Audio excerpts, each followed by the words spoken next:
What's your name? Sarah Sarah. Nichols, All right, all right. Where you from, Sarah?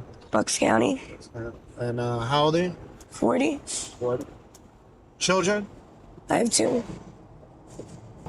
How's your relationship with your children? I don't have either one of them. All right. Is it strained due to addiction or?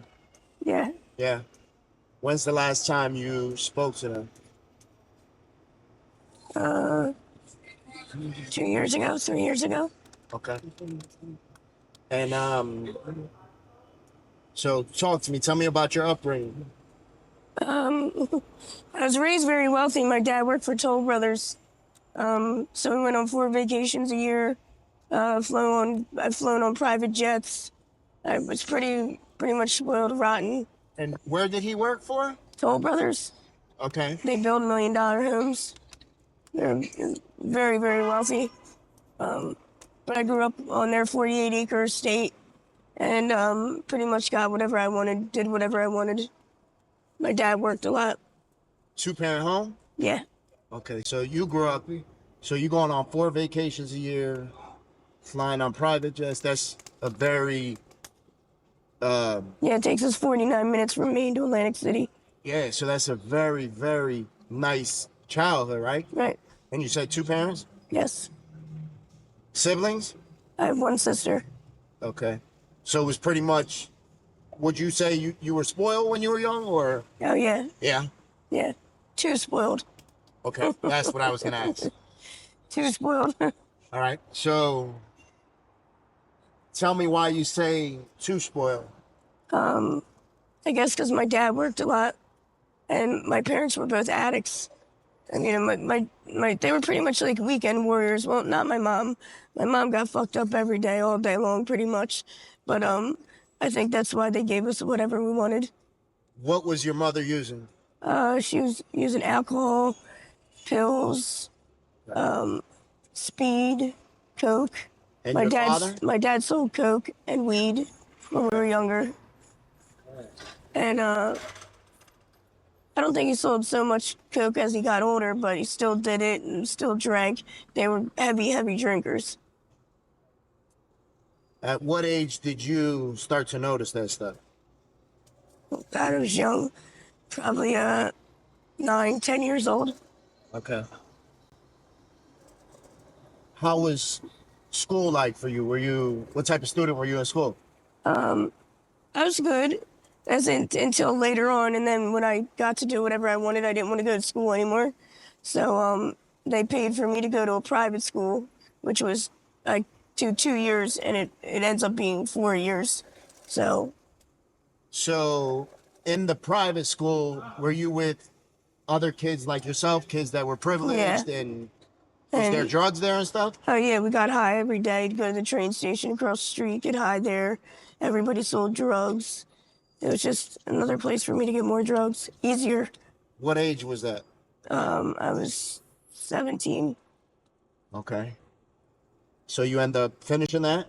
Yeah, I ended up graduating from there, which I don't even know how that was even possible because we never did anything there. Like, as long as you showed up, I guess you got the credit. You know what I mean? Like, that was the thing. So, but yeah, I graduated from there, and then after that, I went to work with my dad at Tolls, which he was like their right-hand man. Like, he did all their moving jobs, all their groundskeeping, all driving.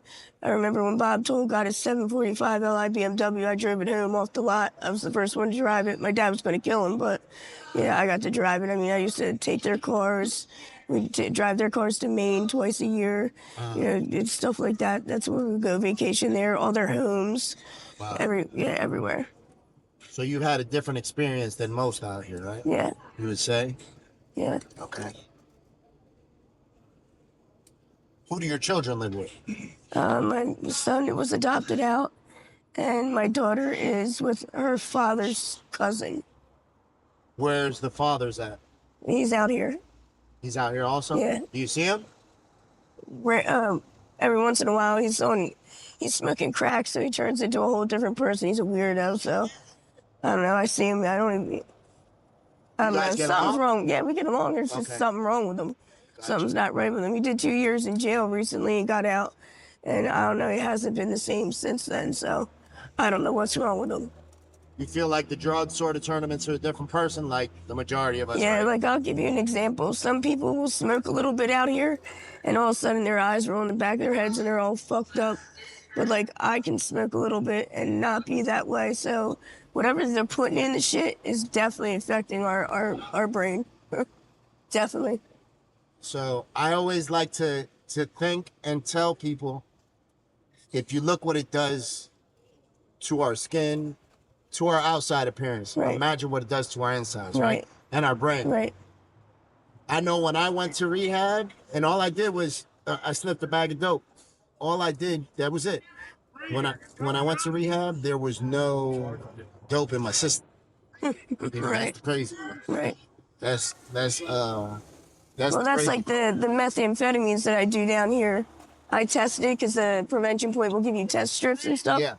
And it had fentanyl and xylazine in it. Yep. It wasn't even all meth. Exactly. And I don't, like, why would you put that in there? If it's good stuff, we're going to come back. But that's how they get you to come back, because you're sick from it. Sick not from having it. Yeah. Have you been the victim of any type of domestic violence or anything out here? Any type of abuse? Out here, yeah, I've been held at gunpoint a couple times. I was pistol whipped.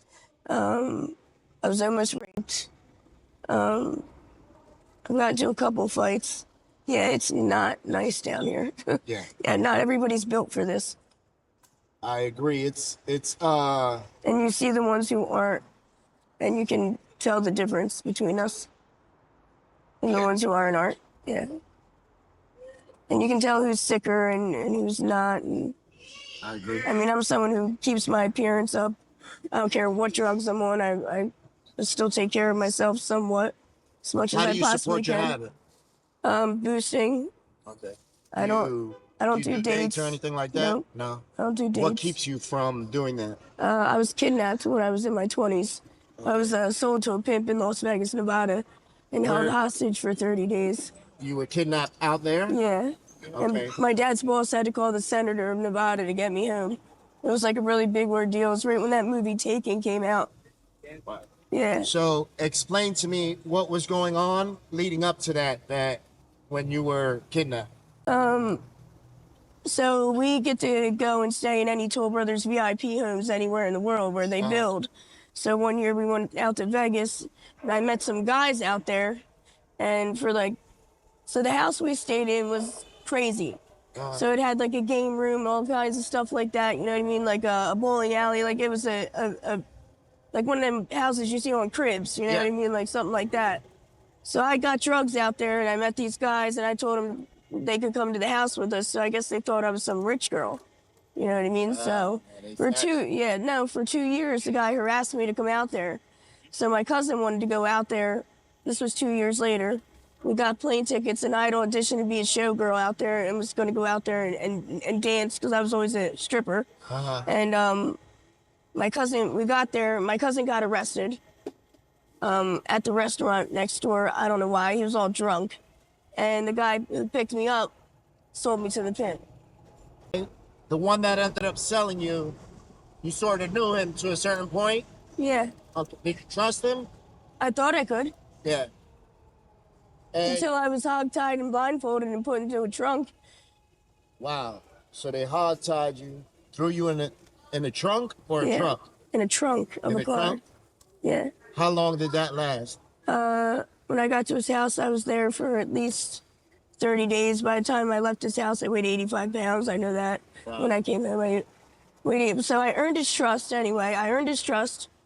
And I don't know if you've ever been out west. Yeah. Their highways are different. Yeah. Where you have to go all the way around. Yep. You know what I mean? Yep. So I timed how long it took to go all the way around. So when he let me out, I knew we had to go back all the way around. So I ran to a hotel, a casino. I ran up to the 3rd floor, and he was calling me, and I told him. He was calling me, and I told him to come up to the 3rd floor. I got really scared. So I knew he was dumb enough to come up to the 3rd floor. So when he did that, I went down and I came around a corner and I almost ran into a woman. And she was like, I swear to God, the lady was like 7 foot. She had a taser, a machete, and a handgun and told me I was running from a pimp. And at first I didn't believe her and didn't know what to do, but someone told me to go with her and she saved my life. Wow. Yeah. It was crazy. So he was at the point too, he was calling my parents saying I was lost, but we had gotten hold of my parents. What was he trying? Was he trying to get money out of them? No, he was trying to find out where I was. Oh, okay. After Gotcha. Right. He told me I'd never make it out of Vegas alive. Yeah. He took my license, my social security card, my birth certificate. So I had no way out of there. You have to have ID to get on the plane, all that. So, and that's when my dad's boss had to call the senator of Nevada to get me home on a plane. Were you assaulted while you were there? Yeah. Yeah. I was drugged, raped, and beat probably for at least 30 days. I was locked in a room. Did the person ever get locked up or anything? No, he was considered an unknown suspect. I didn't know enough about him. I couldn't tell you where we were. Yeah. So I was always blindfolded and shit. I don't know. How does that trauma stick with you today? Well, it helps me down here, that's for sure. Yeah. But yeah, it was fucked up. I still have a lot of trauma from it. I didn't come out of the house for 6 months when I came home. But yeah, I weighed 85 pounds when I came home. It was crazy.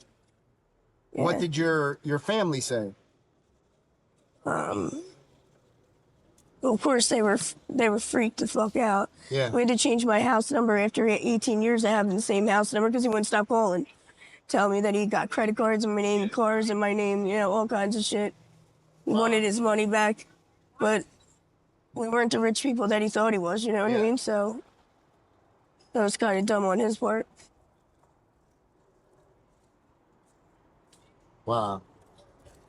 Do you feel like he sort of had that motive the whole time? Oh, yeah. There was 3 boxes in the room that I stayed in, and there were birth certificates, social security cards, and IDs. And I asked the other girl who had been with him since she'd been like 13, and she was like his right-hand man, where these girls were. And he said, she told me if I didn't do what I was told, I was going to end up in the desert like they did. So you feel like there was others? Oh, yeah, of course. There was others. Oh, yeah. I mean, he did that for a living. The lady who saved me, she was actually kidnapped by a pimp and left in a desert to die. And she made it out of there and then went around saving girls. The cops over in Vegas thought I was a runaway. I had no identification, no nothing. They didn't even believe me. How old were you at the time? I was 18. 18. God damn. Excuse me. Yes, sir. I'm all right, brother. And I only weighed like 115 pounds when I left. So yeah, it was a crazy experience. What's the worst thing you've seen or experienced out here? A dead body in the park. It was the craziest thing I've ever seen because the way the lady was, it was very odd. What park was it, first of all? Needle Park down the street. Probably a year and a half ago. So her body was turned all the way around and her mouth was on the wooden part of the bench. And I've never seen anything like that. And I walked by, when we were walking by, I'm like, we should wake her up because she's going to be fucked up, you know what I mean? She's going to be really hurting. And when we went by her, you could tell she was dead. Yeah. Was it in the wintertime? No, this was like the summertime. Okay. Yeah. And that's a normal thing out here, right? Yeah. Yeah. Well, so when you first mentioned about the park, I thought it was, I had found a woman that she froze to death. And she was in the park dead, damn frozen on the floor. Yeah. Yeah, even with all these cops and all of us out here, it still happens. You know what I mean? Like, it still happens. Yep. And I think, let me say the worst thing I've ever seen out here is some of these people's wounds. And the flies and the maggots in them and I don't know what the fuck is going on. Like, the drugs aren't that fucking good, first of all. I mean, Jesus Christ. I mean, how you let yourself go like that? I get a cut down here and I'm in the hospital. Yeah. You know, like, I'm down here because I like to get high, because I want to get high. And I'm fucked up. I got a lot of problems, but I mean, to lose a leg or a limb or something like that, I mean, I guess some are stronger than others. I've been doing drugs since I've been fucking 10 years old, and I still have my brain. You see how these drugs eats away. I can tell. Do you have a desire to get clean? I do. So what's And I stopping just got you? the Sublocade shot, so that was a big deal for me to get that. What's your main choice of drugs? I would say the heroin, the fentanyl, but then again, the meth. Like I'm like a trash can. I'll do whatever. Whatever. Yeah, I like acid. You know, whatever. How do you feel though that because there's no dope out here? How long have you done wrong? So how are you just using to stay from getting sick?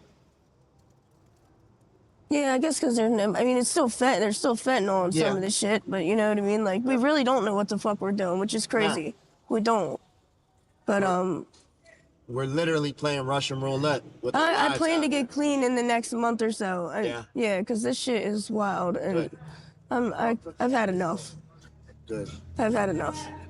So I went through Prevention Point to see if I get housing and stuff like that. Like, but all the research, I'm gonna sue Philadelphia. By the way, I'm gonna sue the police station in Philadelphia and Pennsylvania for the shit that they've done to us, mentally, physically, emotionally. Yeah. What the police are doing down here. I'm gonna start a class action lawsuit against them. So that will be soon. That will be to be continued. But yeah, something needs to be done here. Definitely something needs to be done here. Do you have any questions for me? I just appreciate you coming down here. Absolutely. I thank you for taking the time to speak with me. Yeah, anytime. I'm sorry that that stuff happened to you. Made me who I am, though. Yeah. Yeah, definitely. Would you change it? No. No. No way. Never. Past is a past. Yeah. Can't do anything about it. That's why you can't dwell on it. You can't. Life goes on. I think that's an important outlook to have. Yeah. Just like when we people experience die. them. Yep. It should be a good thing when people die, not a bad thing. You know? Right. So. Well. But out here, some are sicker than others, and Of course. they should open up another state hospital and stick half of them in here. People don't need to be going to jail either, because that's crazy. Yeah. Just sticking us all in jail. And I told the cops, what's the definitions of insanity? Doing the same thing over and over again. That's what you guys are doing. Up and down, up and down, up and down, expecting a different result. Where's the different result? What's changing? If they got rid of all of us today, a whole group of other people will be here tomorrow. Absolutely. So what's the difference? Something needs to give. I thank you. I thank you for your time. Yep, no problem. Thank you.